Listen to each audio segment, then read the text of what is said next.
Good day and welcome to Predators Proclivity. That's right. We like to go high, go quiet, kind of make sure you're paying attention there. Hey, this is the podcast where we look at data from the season for the NHL Nashville Predators and make comments upon it. I'm your host, Preston Proctor. All right. So a couple more teams have clinched. Tampa Bay, Florida, and Los Angeles have clinched berths just in time for LA to lose to the Kraken last night. Anybody can lose to anybody, apparently. Boston, Pittsburgh, and Philadelphia have now been eliminated, so the first couple of teams in the East now eliminated. 5 teams in the West had been eliminated first. So that's new. Right. I was going to take a quick look. I didn't write this down, but what we got, the Panthers are on a 5-game losing streak. The Canadiens, thanks to, a little help here in Nashville, are on a 5-game winning streak. The Maple Leafs are on a 4-game winning streak. 3-2. Anything else notable? The Blues lost. The Wild won. Ending a couple of things. The Nashville Predators are on a 6-game losing streak, as well as the San Jose Sharks. So that's notable. The Sharks, they've now got – Chicago must have won. Chicago must have won a game because they are now 4 points ahead of San Jose. Both teams have 5 games left. So looking like San Jose is going to be last, followed by Chicago and then Nashville. So that's what that's looking like. New here in the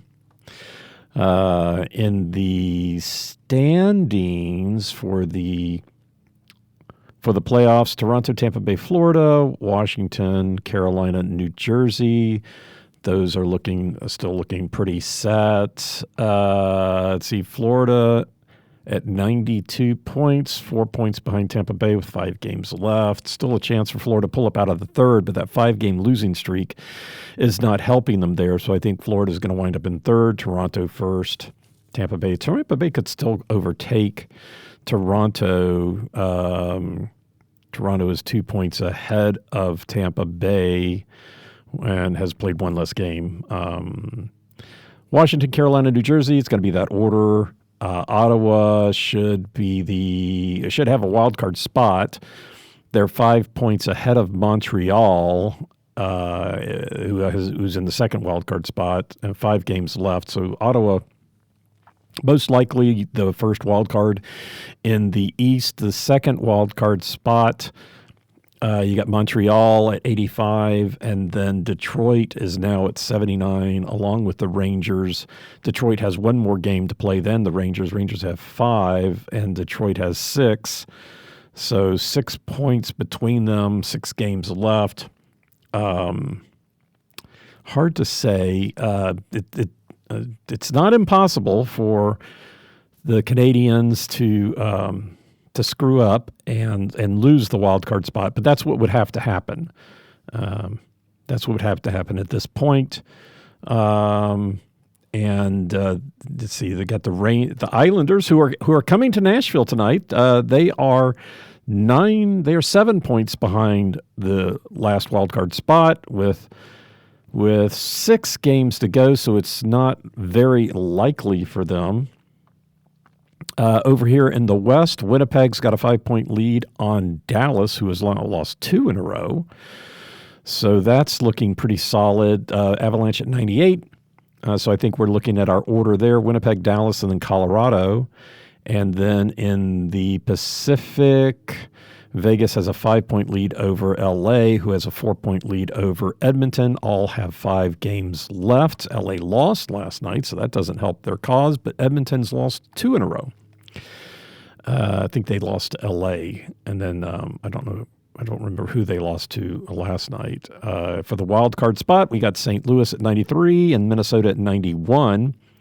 St. Louis has played one more. They only have 3 games left. Most of the rest of the league have at least 5, but St. Louis has 3 left, and they have a 2-point lead over Minnesota in the wild card race. They're currently in wild card position 1, Minnesota in wild card position 2. Minnesota 4-point lead over Calgary, who has one game in hand. They have 5 games left. They're 4 points behind. So it's still not impossible. Next up would be Vancouver, who is 8 points out with 5 games left. And so I think we can draw the line above them. Vancouver, Utah don't really have a shot at a wild card spot. Not technically eliminated yet, but they don't really have a shot. Calgary would be the only team that has a chance to overtake Minnesota or St. Louis. Calgary has won 1 in a row. Minnesota has won 1 in a row. St. Louis has lost. So could be a little bit of a battle for one of those wild card spots. But in general, it's starting to look pretty firm in the West and pretty firm in the East. And so, yeah, with like 5 games left, maybe, was it a week? I guess we got a week left in the season. Kind of what you'd expect. Yeah, I'd like a little bit more competition for the spots, but it doesn't look like we're going to get it. So there you go. That is the postseason watch. We do have a transaction for the Nashville Predators. In our free agent watch, goaltender Magnus Krona, number 30 goaltender Magnus Krona, was a restricted free agent this year. He did get a 1-year extension on his entry-level contract, so that cap hit is $775,000. He did have a cap hit of $867.5K. He had a bonus on top of his salary.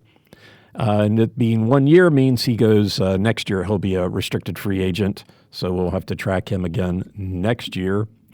He did get called up to Nashville a couple times, but I think the practice squad was all I know. He didn't get any game time here for Nashville. But that's the one change on the restricted free agent list. Boy, I guess they're mowing the grass outside. If you're hearing some sort of, it doesn't look like it's making it onto the track, which is good. I can hear it, but doesn't look like my mic is picking it up. But yes, it looks like there's somebody's mowing outside or blowing or something. I don't know what's going on, but rather untimely. Okay, so tonight, the New York Islanders, come to Nashville for the last game of 2. So far, Nashville is 0-1 against the Islanders. They lost 4-7 in New York. Last year, Nashville was 1-1 against the Islanders. They won in Nashville, lost in New York, so hopefully they'll switch it this time. The Islanders are 34-32-10, 15-17-5 on the road. They are 5th in the Metropolitan with 78 points. They're 1 point behind the Rangers, who have played one more, and 1 point ahead of the Blue Jackets, and they've played the same number of games. As I said, the Islanders are 7 points behind the wild card 2 spot. Montreal has played one more, but Columbus, the Islanders have 6 games left, and they're back 7. So the math really is not looking like it's in their favor, but it doesn't mean they're not going to still try. And if they don't, they could be auditioning for next year. Not exactly sure what the mentality is in the Islanders locker room right now. Tonight's game is their only game on this road trip. They just finished 3 at home. They were 2-1 on that home trip, and then they go back for one game, the Rangers. So I guess the Rangers and the Islanders can beat themselves up and keep them out of the chance for a wild card spot. Too bad. Looking forward to Jonathan Quick getting another chance. how we feel about Mr. Quick here on Predators proclivity. So as far as the Islanders goes, they were involved in 3 trades at the trade deadline. I usually do it in reverse order, but it's going to make more sense. Well, that's not. Let's just do it most recent. So they did acquire forward Adam Beckman in a trade with the Devils for defenseman Dennis Kolowski. And they got future considerations from Anaheim for defenseman Oliver Kylington, whom they got in a trade with Colorado, along with forward Caleb Ritchie, a conditional first-round 2026 and third-round 2028 for forwards Brock Nelson and William Dufour. Interesting, the conditions on the 2026 is that I guess the 2028 was conditional as well. So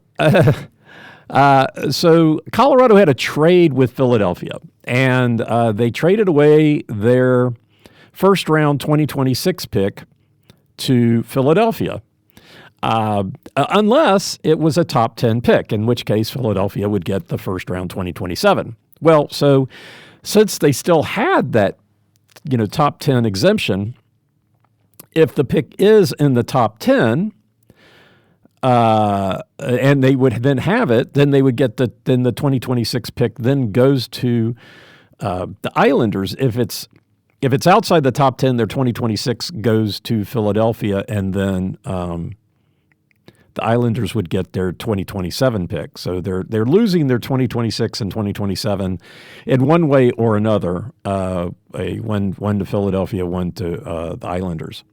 The third round is dependent on winning the Stanley Cup and Brock Nelson playing at least half of the games in the playoffs. So that's good luck with that one.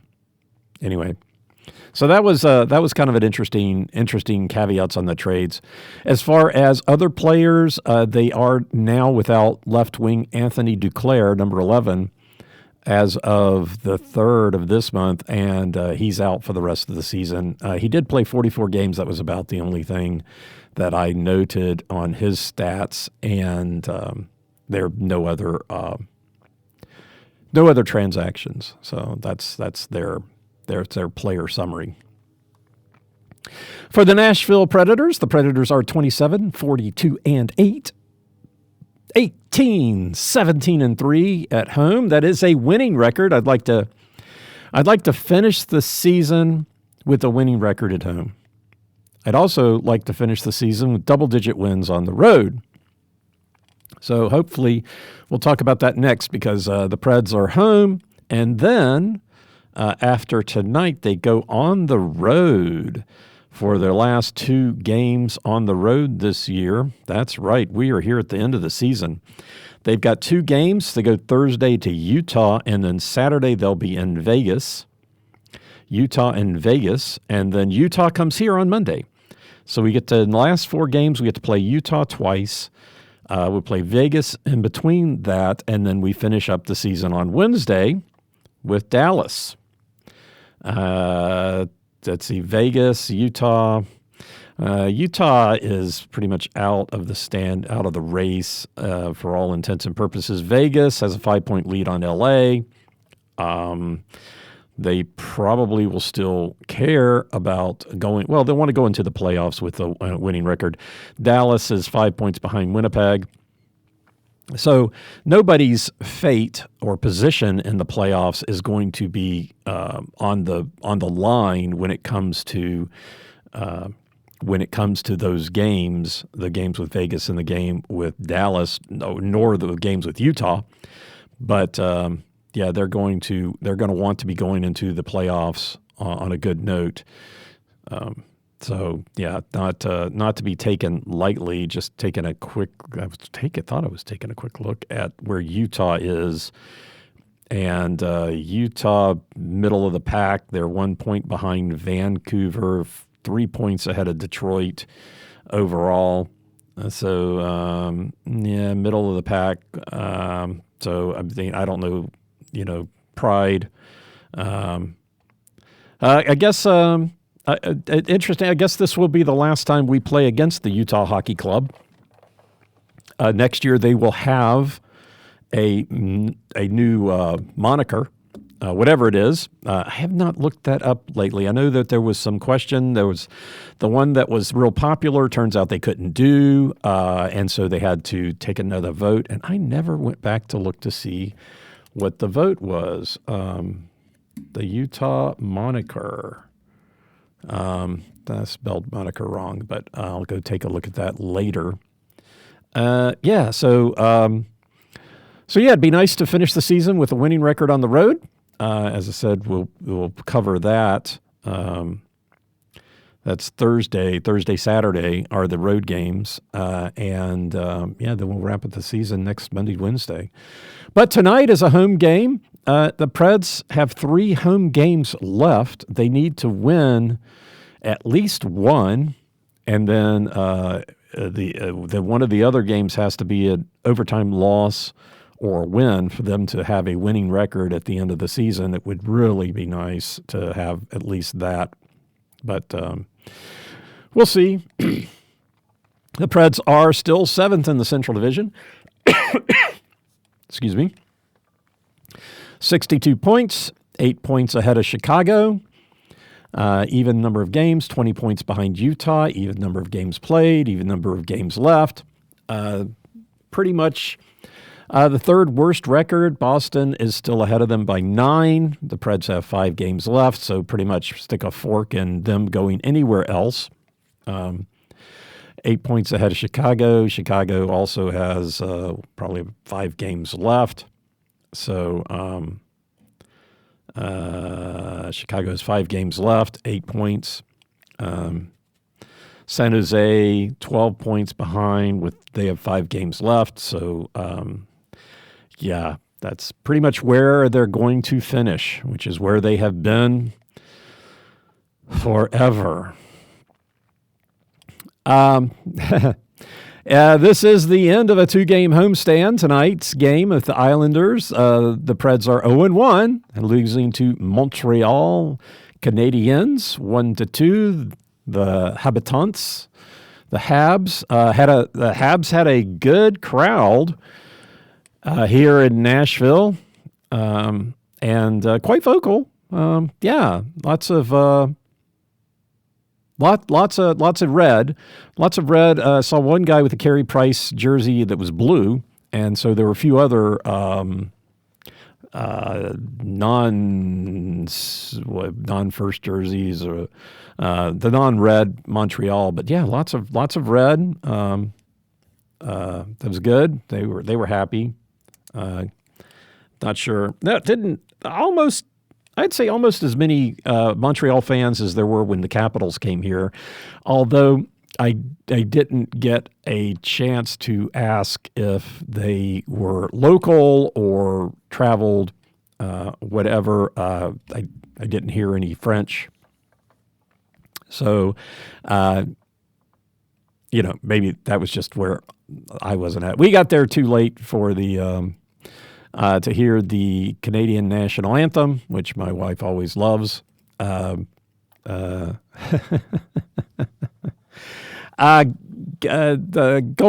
back to LA, it was maybe this is just Calgary. Again, we weren't there.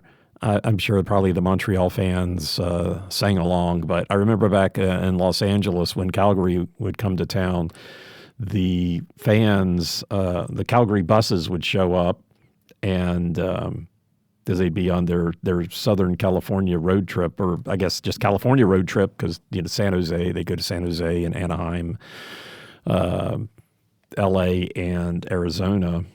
Just take a week off and go in the middle of winter down to California to see the Flames play. and they would sing their national anthem loud and proud. So whenever we go to Canada, we try to be really loud and proud about the U.S. anthem when they sing it. And so it's kind of fun. I always do it in English, though. I think with Montreal, you'd think they'd do it in French. Anyway, or Quebecois. Anyway, Quebecois, not French. Okay. Who am I and what are we doing here? All right. So, notable personnel changes. Spencer Stastny was back. He had been on injured reserve. He did play against Montreal. Colton Sissons was scheduled to be back today. He's now scheduled to be out for the rest of the season. Marcia Schultz is still listed as, the next game, hasn't been back. They did send Ozzy Weisblatt back down to Milwaukee. So he was up briefly. And then, Yossi's out, Sisson's out, Stasny's back.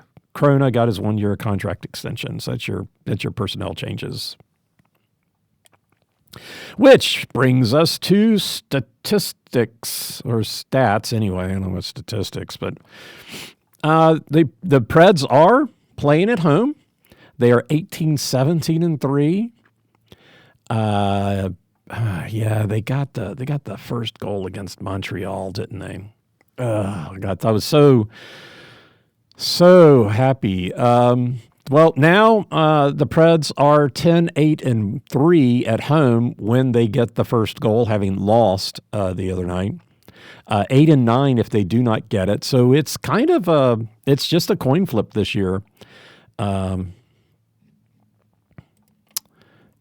coin flip this year. Last year, well, they had a better record, but last year at home, if they got the first goal, they were 16-5-2. But this year, 10-8-3 if they get it, 8-9 if they don't. They are 0-2 now if they get it in the second period, and 3-2 if the opponents get it, and the opponents get it in the second period. So that's something to look forward to. At home, the first goal has never been in the third period. Well, it's only been once on the road, which is different. I think last season, for some reason, I actually opened this up. Last season, third period, the Preds got 1 in the third period, and the opponents got 2. And the Preds were 1-0 when they got it, and 1-1 when they didn't. So a little different, not too different as far as getting it in the third period anyway. A winning by period, the Preds are 18-8-12 in the first period, so that's a winning record. Almost more likely to win than lose or tie, so 18-20 from that standpoint. The second period, it reverses, 11-18-9, so almost as likely to lose as to tie or win. Again, that's 20-18 again there. And then the third period, 14-17-7, so pretty much a coin flip on what's going to happen in that particular case. Overtime, 3-3-1, and then 1-0 in a shootout. 1-0 in a shootout at home. So that's how they wind up performing in the different periods. But how does that translate is the real question. And one of these days I'm going to figure out why I have this in here twice. I'm not exactly sure. But anyway, so the first period, when they win, they're 11-7. When they lose, they're 2-6. And when they tie, 5-7. So tying any of the periods is a coin flip. Winning the second period, they are 10-1. Losing the second period, 4-14. And tying 4-5. So again, very strong if they lose the period. A good marker for losing the game. And we'll get to the combinatorics here in a second. The third period, if they win the third period, they're 13-1, 2-15 if they lose it, and 3-4 if they tie, removing empty nets. It becomes 9-1 if they win, 3-11 if they lose, and 6-8 if they tie. So again, pretty much a coin flip. Here at home, if they win the first period and win the second period, they're 5-0. That's pretty good. Win 2 periods, then you mostly win the game. All right, I gotta come up with that percentage. All right, hold on. Percentage for winning 2. If they win the first and lose the second, that's happened 9 times. It happened the other night. They are 3, 4, and 2. So pretty much a coin flip there. If they win the first and tie the second, boy, nice whistling. That has happened 4 times, and they are 3-0-1. So winning the first results into to 8, 11 wins there. So that's what we said. They're 11-7 when they win. Win the first. If they win or tie, that's pretty good. They're 8-0-1 in those circumstances. So the losses come from primarily losing the second period. If they lose the first period and they win the second, they're 2-1. So I mean, at least it's it's still a coin flip. Only three instances. It's hard to judge that. If they lose the first, lose the second, they're 0-3. So that's all those zeros. And similarly, if they lose the first and tie the second, they're 0-2. So if they lose the first, the only chance they've got is to win the second. If they tie the first, win the second, they're 3-0-0. So that's not so bad. Tie the first, lose the second, they're 1-5. So that's not so hot. And tie the first, tie the second, 1-2. So again, the best scenario is for them to win the first, which they did the other night, but then they lost the second, and then that was kind of it at that point. Winning goal. The winning goal. The winning goal here at home is move to the third period. So the third period here in Nashville is when 32% of the time the winning goal is scored in the third period, 29 in the second, so that's 11-12. So it's still pretty close. 8 in the first, 6 in overtime, 1 in a shootout. For the Preds, if the Preds win, 33% of the time they're getting the winning goal in the third period, which is 6, and then 4 and 4 in the first and second, so 22%. Those numbers are fairly close. When they lose, 35% of the time the winning goal is in the second period, followed closely by the third at 30%, 7 and 6, and then 4 times in the first and 3 in overtime. So still, the numbers are still fairly close. Definitely different last year. Definitely different last year, but not this year.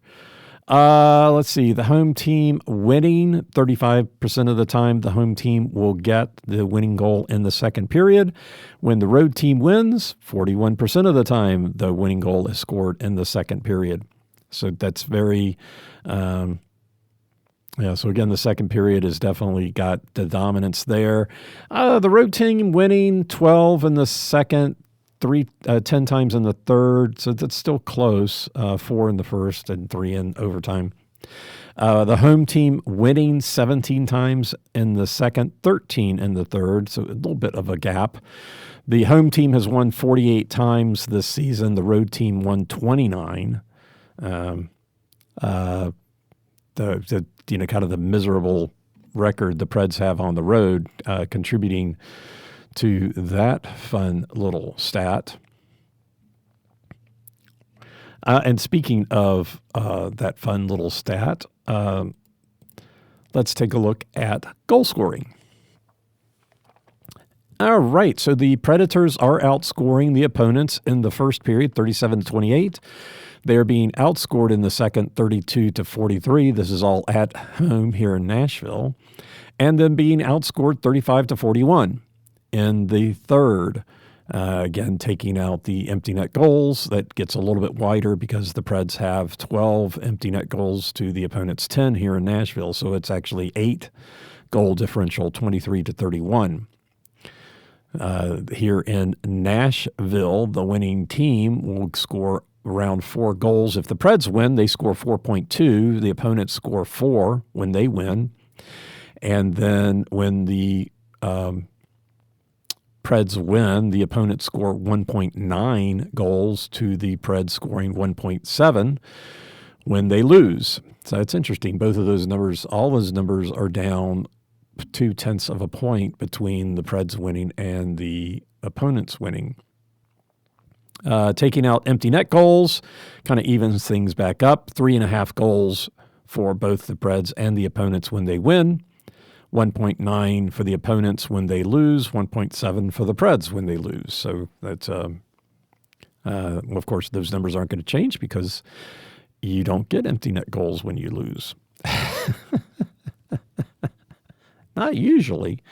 Not usually, but it's, again, it's not, you pull your goaltender, you tie the game, and then maybe you can go ahead and then the other team has to pull their goaltenders. That's interesting. I wonder if there's a way to know that. That stat somewhere. That stat has got to be somewhere. The number of times both teams have pulled their goaltender because they were losing in the third period. I don't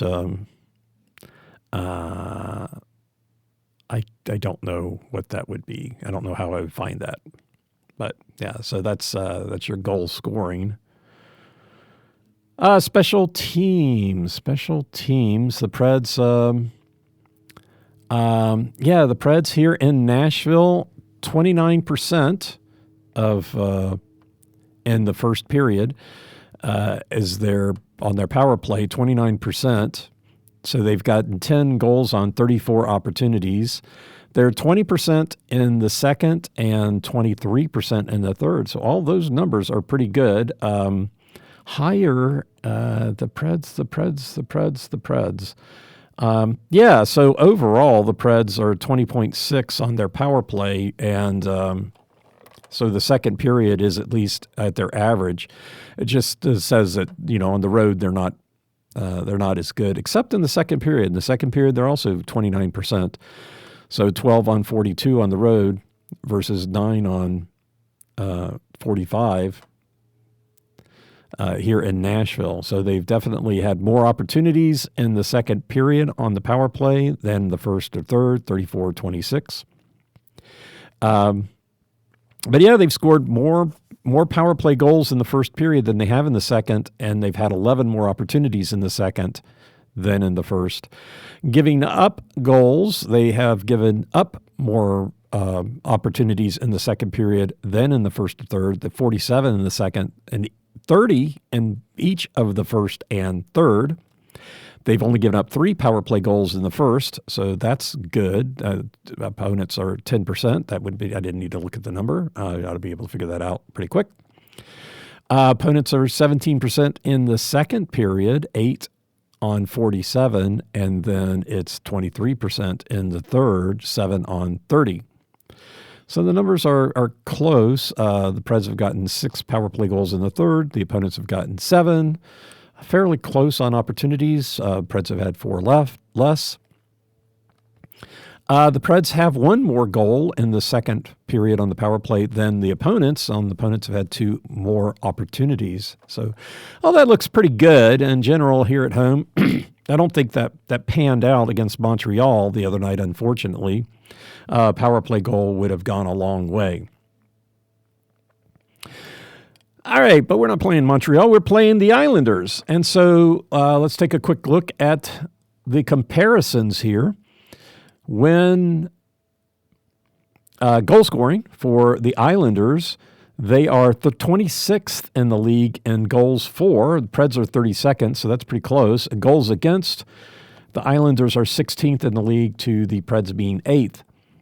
So both at the bottom of the league as far as goals for, goals against both in the top half. There's a difference of 23 goals, goals against.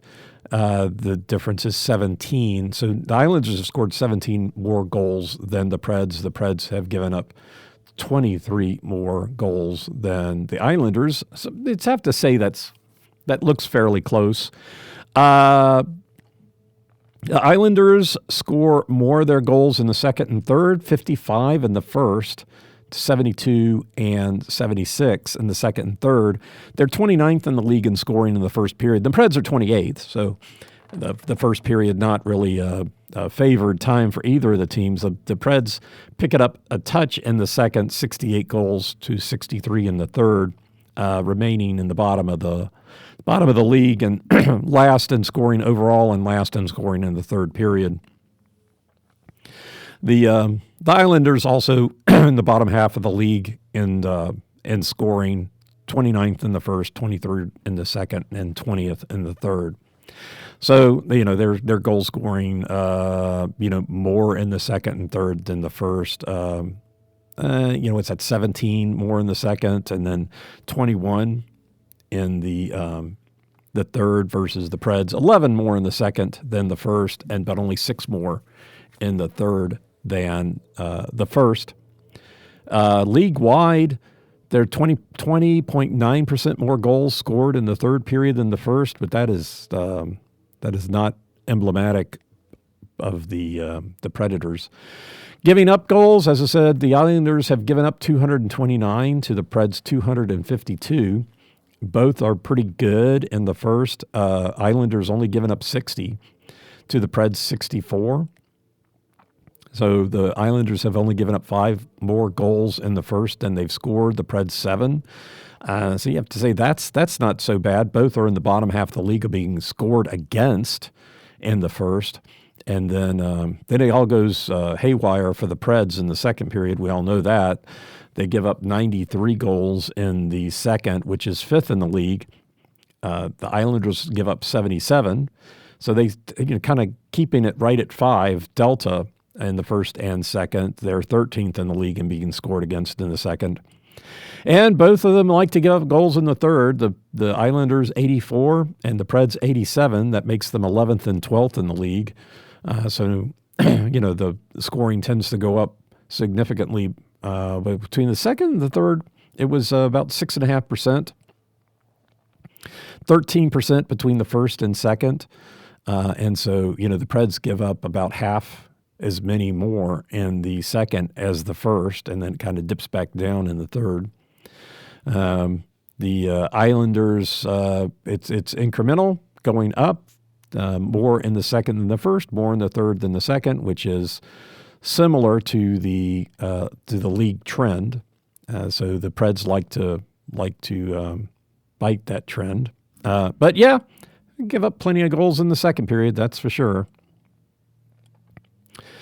Penalty situations. The Highlanders are at the bottom of the league in both the penalty kill and the power play, 30th and 31st. They've 73.1%, 45 goals against on 167 opportunities. That 167 opportunities is one of the lowest in the league, so 31st in the league on penalty kill opportunities. They have scored 8 shorthanded goals, which is 8th in the league. They've also given up 8 shorthanded goals, which is 3rd in the league, but that's the power play stats. But yeah, they've gotten 8 and they've given up 8. They are 31st on the power play at 12.6%. 24 goals on 191 opportunities. That 24 goals is last in the league, 32nd. 191 opportunities is 27th. So those numbers kind of follow along. Scoring 8 shorthanded goals, they are 3rd in the league in scoring shorthanded, which maybe that's why their penalty kill isn't so great. They're trying to score. Hey, we're down a guy. Let's score. Yeah, that's good work if you can get it.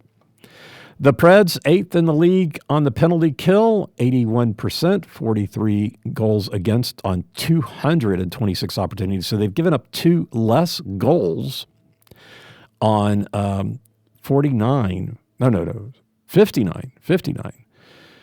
2 less goals on 59 more opportunities. They only have 1 shorthanded goal, so they're last in the league. I could only remember 1. And that's because they only got 1. On the power play, they're 20th, so bottom half of the league, 20.6%, 44 goals for on 214 opportunities, and they've given up 4 shorthanded goals, which is 25th in the league. So they don't give up a lot of shorthanded goals. 4 and 25th. There's a lot of teams tied at 4. So it was they were listed at 25th, but there were teams above and below them. So, I mean, I guess that's easy to figure out. I mean, what would be the minimum? Well, minimum is 0, right? So what am I looking up? The goals power play, right? Real quick, I ought to be able to get to this. Shorthanded goals against, the most is 12, Boston, tied with Tampa Bay. So there you go. I mean, you keep looking at these stats, and nothing in and of itself says that you can't make the playoffs. I mean, the Panthers have given up 8. They're 6th in the league. As I said, the Islanders are 3rd. So third place is 8, and there's a tie at first at 12. So there's a 4-goal gap there. Tampa Bay's given up 12 shorthanded goals. Wow. 56 goals for. Well, Boston, they've given up, wow. They've scored 34 power play goals and given up 12 shorthanded. That's a terrible ratio. Bottom of the league is 3. So the Preds are right there. So there's 4 teams that have given up 3 shorthanded goals: Vegas, Winnipeg, Edmonton, and Ottawa. 3 of those are playoff-bound teams, and then they are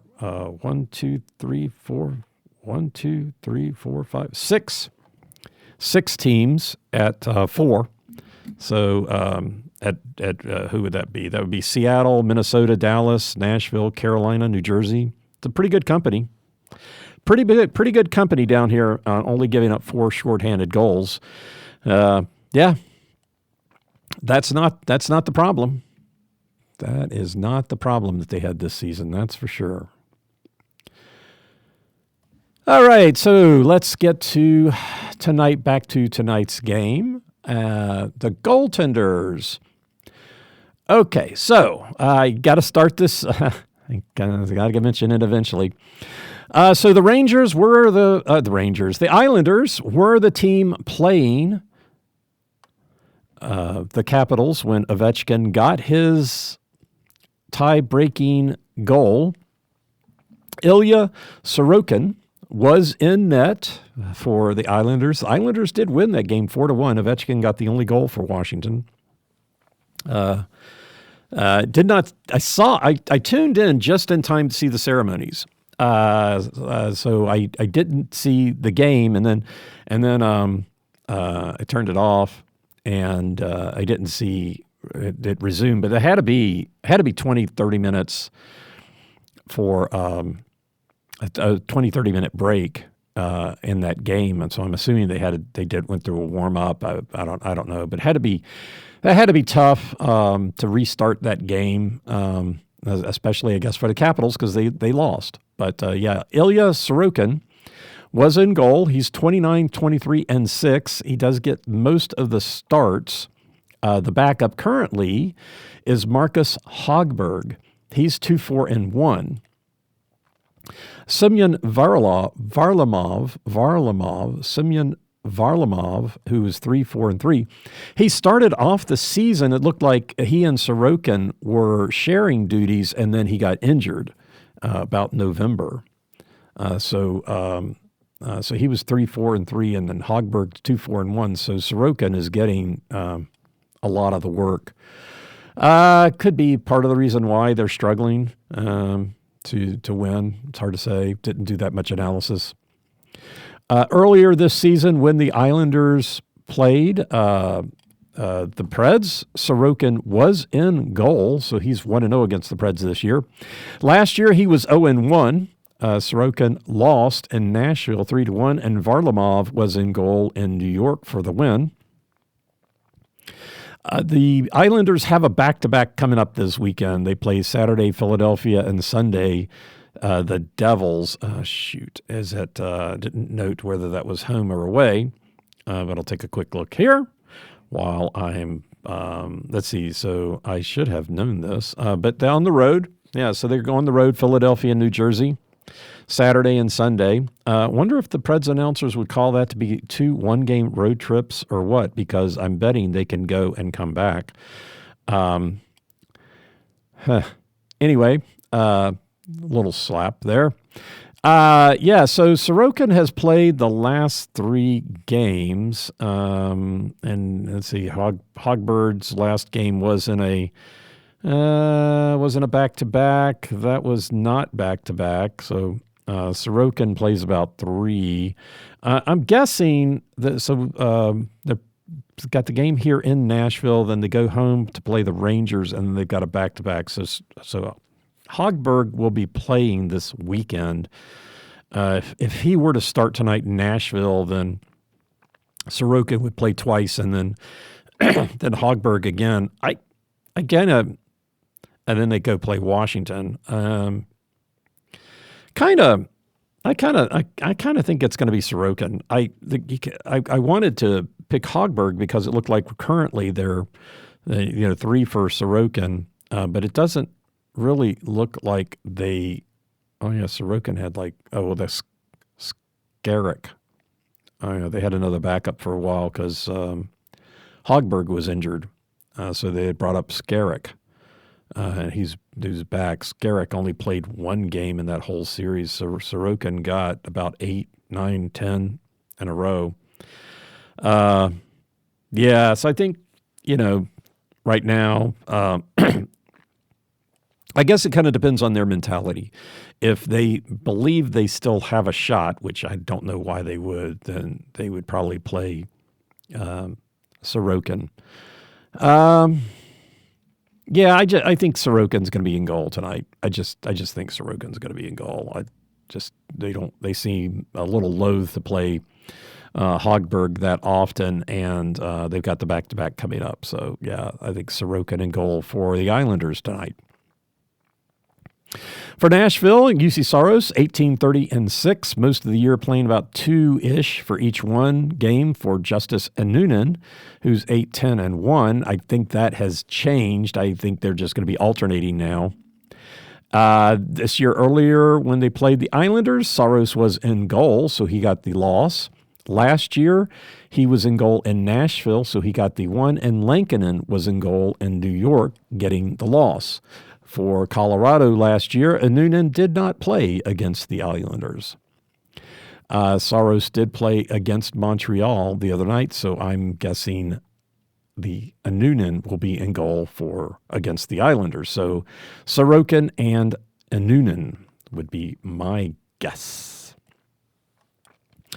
People to watch. Not the highest scoring team. Definitely not a team where I noticed much on the plus and minus. A couple of players that I really feel like need to be called out. And the first one is number 16, center Mark Gatcomb.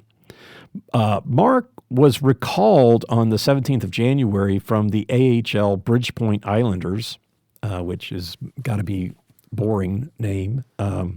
Not the worst, not the most boring, but a little predictable. So he has played in 33 games this year. He's got a 26.7% shooting percentage. Now, he's only got 8 goals on 30 shots in 33 games played. And when he got called up, His January numbers were not very good. His February, he got 2 goals on 6 shots. In March, 3 goals on 10 shots. And here in April, he's got 2 goals on 5 shots. He had 2 goals. Both of those goals came in the game against Washington, where he had 4 shots. So he doesn't shoot a lot, but he's scoring. So I think that's the reason why it's important to keep an eye on number 16. The interesting second in the team in shooting percentage is number 10, right wing Simon Holmstrom. He's at 20.7%. He's got 18 goals on 87 shots. His numbers have not been great since Gatcomb came up, but before Gatcomb came up, he was doing really well. January, he got 4 goals on 8 shots, and then February, 1 on 16, so not so hot. March, 3 on 19, and April, so far, only 1 on 4. But he has a history. So, I mean, given that he was like 1 for 16 in February and 3 for 19 in March, his average is still 20.7%.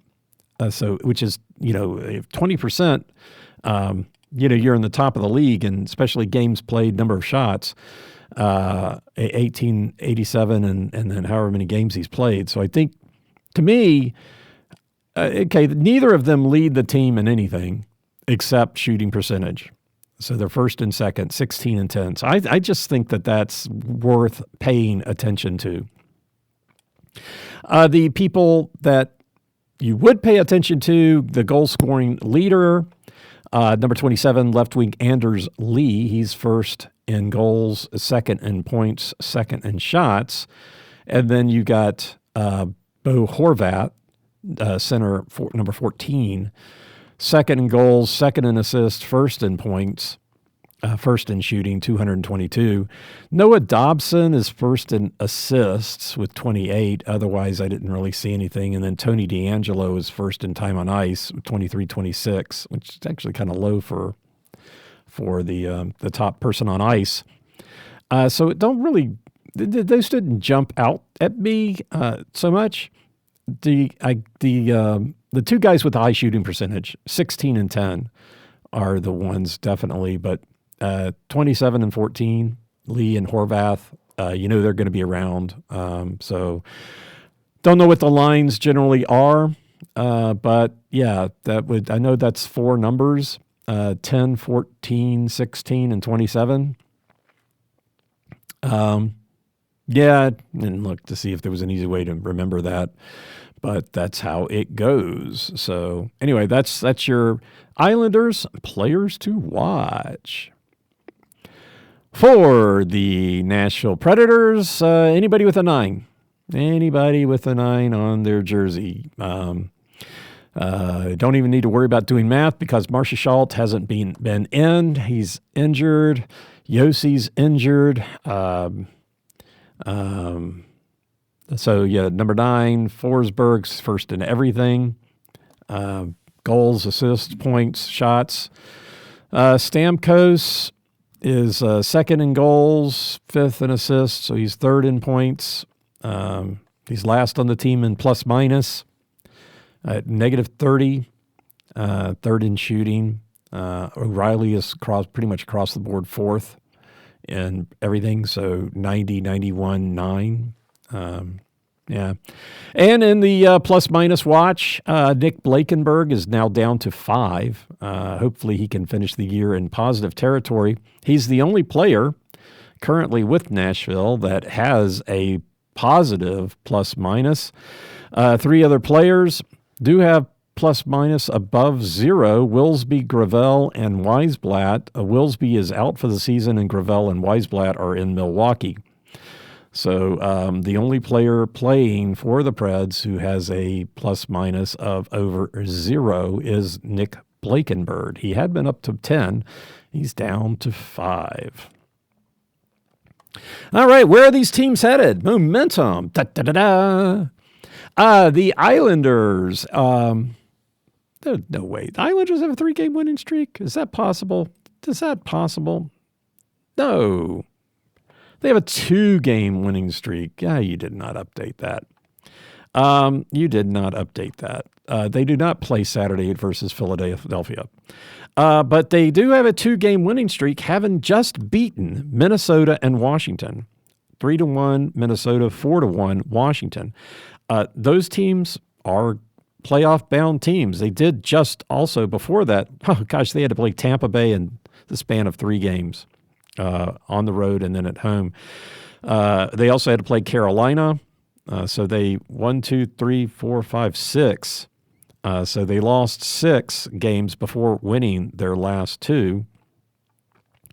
They're 4-4-2 in their last 10, losing in overtime to Calgary and a shootout to Columbus, and losing to Vancouver, Tampa Bay, Carolina, Tampa Bay, and Minnesota. And they beat Minnesota. So what's that? 1, 2, 3, 4, 5. 5 straight games playing teams that are in the playoffs. But they're 2-3 for it. Like I said, just beating Washington, beating Minnesota. Washington would have been a very emotional game for Washington. So I guess, especially after Ovechkin scored. Maybe that's a throwaway. But here they're coming into Nashville, having won 2 in a row, having beaten Washington and Minnesota. Outside chance at the playoffs. I don't believe they have given up yet. You never know what other teams are going to do. They don't play. They don't play Montreal or Ottawa here to finish things out. So they're not going to be playing the teams that they're chasing. So they have to try to win everything until they're eliminated. For Nashville is on a 6-game losing streak, and it's not the longest of the season. No, that was 8, but they did lose 6 in a row before. Well, of course, we lost 5 in a row at the beginning of the season, losing to Montreal, Dallas, Columbus, Philadelphia, Vegas, St. Louis. So 1, 2, 4 teams that are playoff bound after having beaten Carolina and Toronto, which, those games were so good. Went into the buzzsaw that is St. Louis at the time.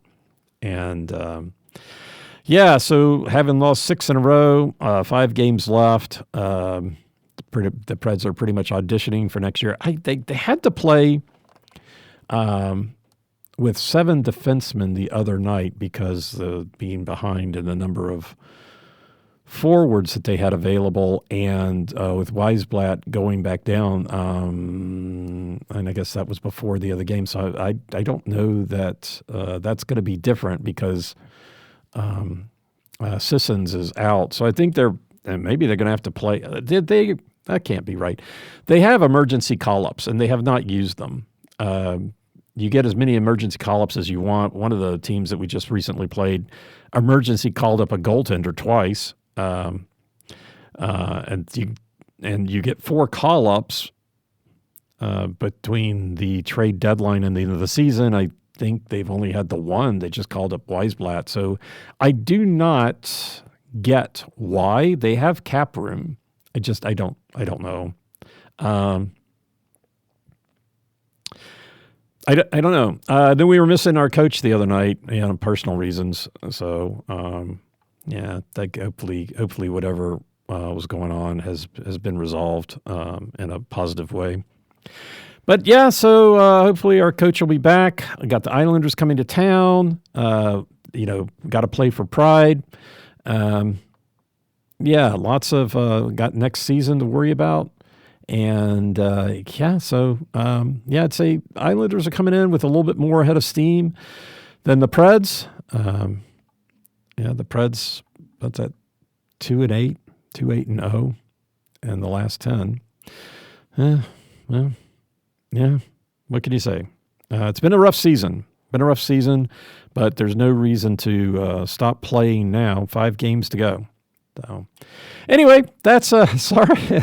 It's hard to generate some positive enthusiasm. Listening to the post game analysis, or not really analysis, the post game show.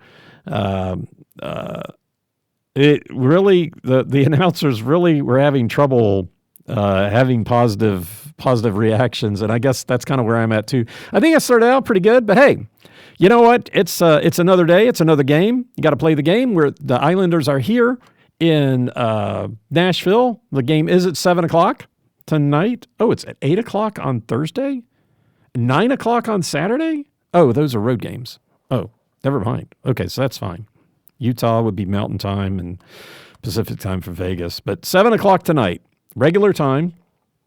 I updated, and I'm sure of that I updated the time on my computer, so I did get that wrong one game. But yeah, so 7:00 tonight will be the Islanders and the Nashville Predators here in Nashville. Just a few games left. Go Preds. Thanks for listening. I'm Preston Proctor, and you've been listening to Predators Proclivity.